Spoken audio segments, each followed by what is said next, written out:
Yeah. Who am I? Someone that's afraid to let go. You decide if you're ever gonna let me know. Yeah, suicide if you ever try to let go. I'm sad, I know, yeah. I'm sad, I know, yeah. Who am I? Someone that's afraid to let go.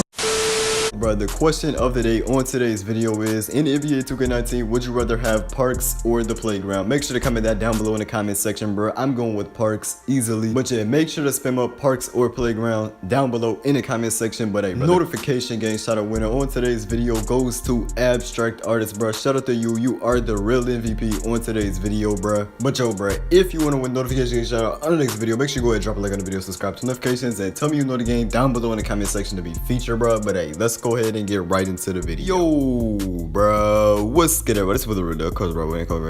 In today's video, I'm gonna be looking at this article from GameInformer.com that is about NBA 2K19 gameplay, the improvements that they made. You know, this is actually someone who played the game, so yeah, I thought it'd be interesting to look over this because I skimmed through it real quick, bro.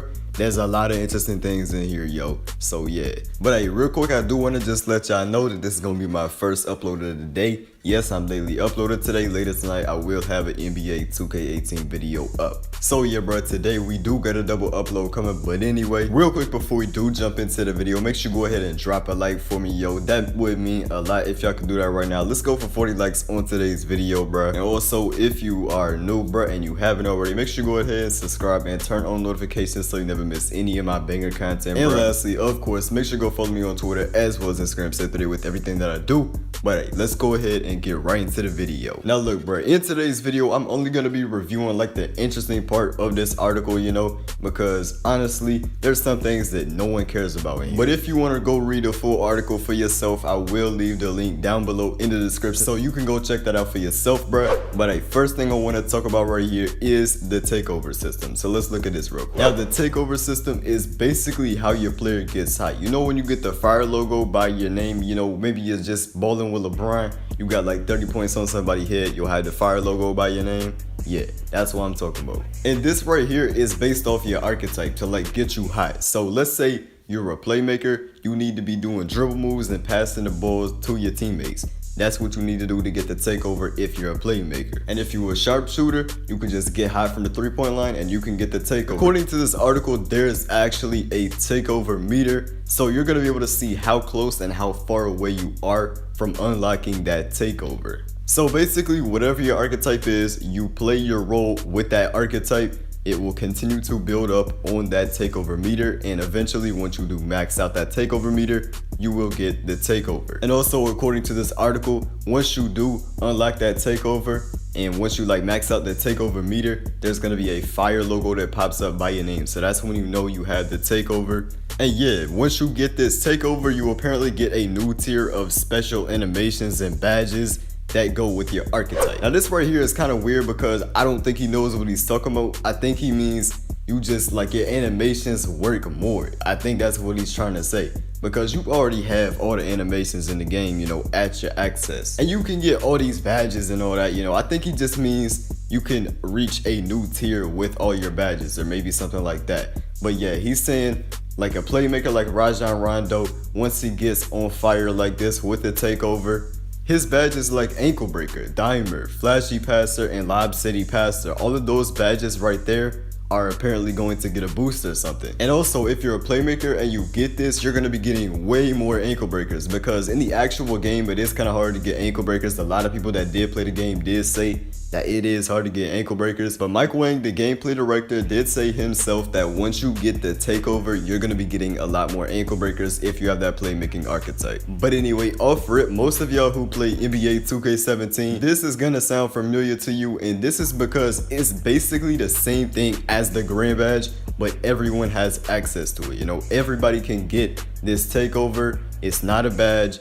It's nothing like that, you know, but it acts the same exact way as a Grand Badge would. So yes, it's pretty much Grand Badges in NBA 2K19. It's just a different version. It's not a badge. It just does the same exact thing. It gets you hot with your archetype. For example, if you're a playmaker, you're gonna get a lot of more ankle breakers, you know, and that's what did happen in 2K17. I know I was a playmaker, bro, Grand badge was crazy, alright? You would get so many ankle breakers, yo, it was lit. So yeah, that is the takeover system right there. Like I said, it basically acts the same exact way as the NBA 2K17 Grand badge. Now this next part of the article really just talks about reduced clipping, and I'm not going to spend much time on this at all. I'm gonna just sum it up real quick. Basically, in NBA 2K19, the ball isn't gonna be moving through people. In NBA 2K19, other people ain't gonna be moving through other people. You know, it's gonna be actually like real life. It's not like some transparent object, you know, like you can actually run into this and it will stop you. You know, you won't go through anything in this game. So like arms aren't gonna go through other players' bodies and whatnot. The ball isn't going to go through other players' bodies. Out of all the gameplay that I have seen on this game, I can 100% agree that, yeah, I didn't see any clipping at all, whatsoever, bro.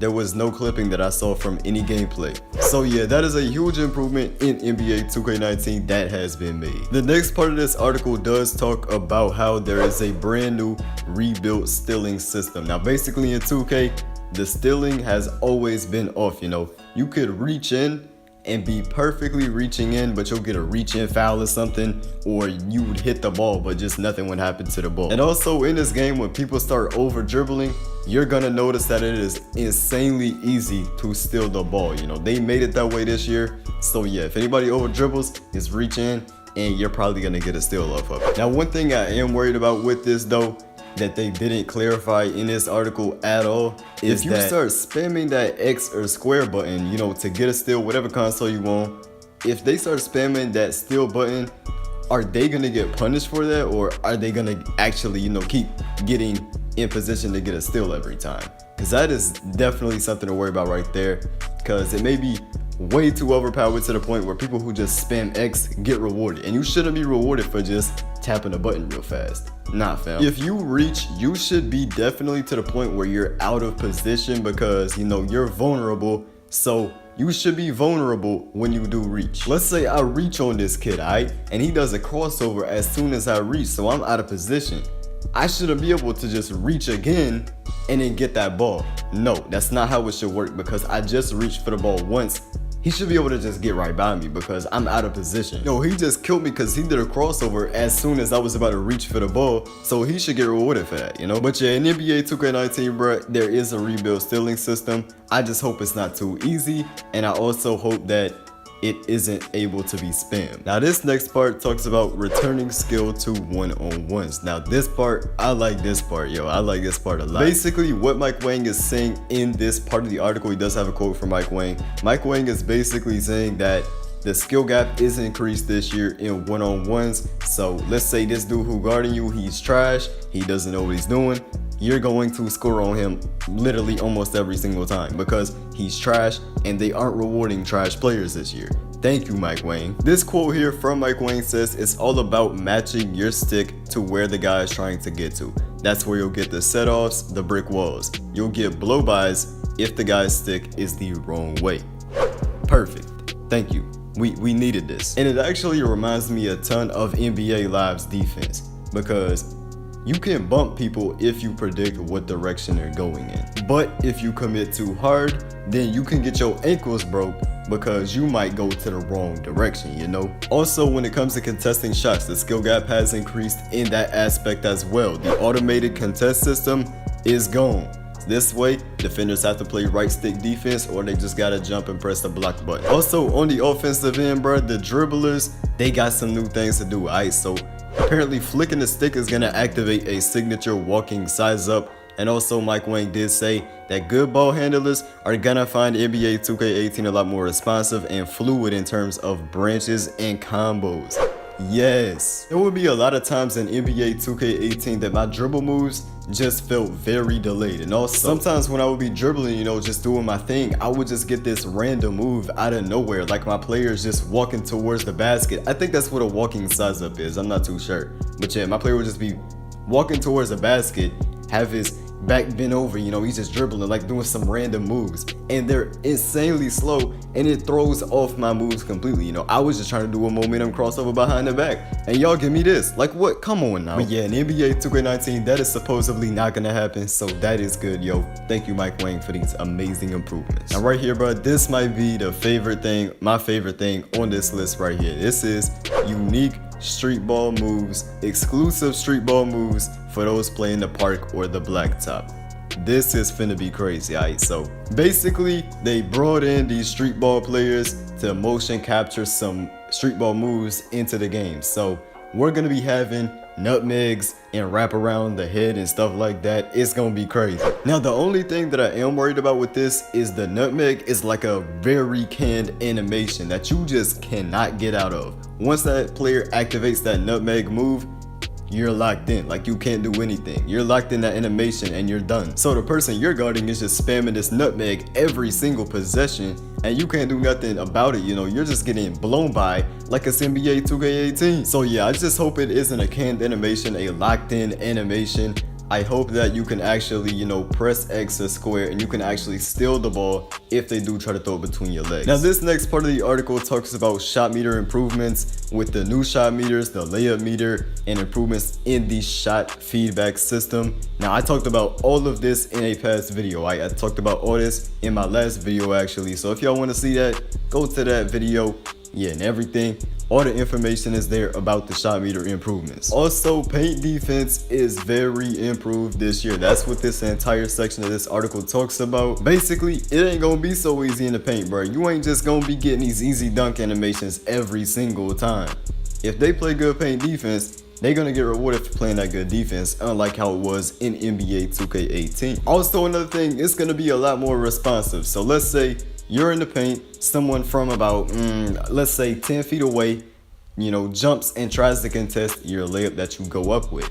In NBA 2K18, that layup might have missed, even though that defender is nowhere near you, because there was a bug in the game that was making it happen. You know, they actually thought it was a contested shot, but it wasn't a contested shot because they were so far away from you when they did contest that shot. And that bug in the game is supposedly gonna be fixed. If you played NBA 2K18 in the beginning of the game, I know y'all knew all about them missed layups, bruh. You would miss like literally every single layup. Now you did have to time the layups. Yes, you had to time the layups, but if no one is contesting you, either way the layup is gonna go in, even if you have to time it or not. But if someone contested you, then the timing of your layup would actually matter. And yeah, it was picking up people contesting you from the farthest way away. Like, you would not believe what they would consider contested, bro. That's insane. But yeah, fixing that bug and making a shot meter so we can't see like when we need to time our layups, since layups are completely random, you know, it's timed differently every single time. It's gonna be really good for us to be able to see when we need to time our layups, and also it's gonna be great for us not, you know, picking up people contesting us who are nowhere near us. That's gonna be great. Now this next part of the article right here talks about AI enhancements. Now I just want to say right now, bruh, AI enhancements, this don't mean nothing at all, alright? Because they say this every single year and it's always the same. You know, the AIs stay retarded. You can't fix these AIs, bro. They are forever retarded. But anyway, bro, that does wrap up the video. That's all I want to talk about, man. Just reviewing the important parts of this article right here. It tells us a lot about the game. You know, it's saying that they making a lot of improvements, but hey, we gotta play the game first. We can't just say it. We gotta actually see it, you know, with hands-on. We gotta see how the game actually play hands-on. You can't just tell us all this information because we've been done like this in the past, you know, with it 18. We were told it was gonna be the best 2K ever by Annoying, and we see how that turned out. But anyway, that is all for the video. Make sure you go ahead and drop a like on the video. Like I said earlier, let's go for 40 likes on today's video. And also, if you are new, make sure to subscribe, turn notifications, follow me on Twitter as well as Instagram. Stay up to date with everything that I do, bruh. And hey, make sure you get ready for that double upload, bruh. A video is coming out later tonight that's gonna be NBA 2K18. So yeah, get ready for that, yo. But I'll see you in the next video, man. I am out. Peace.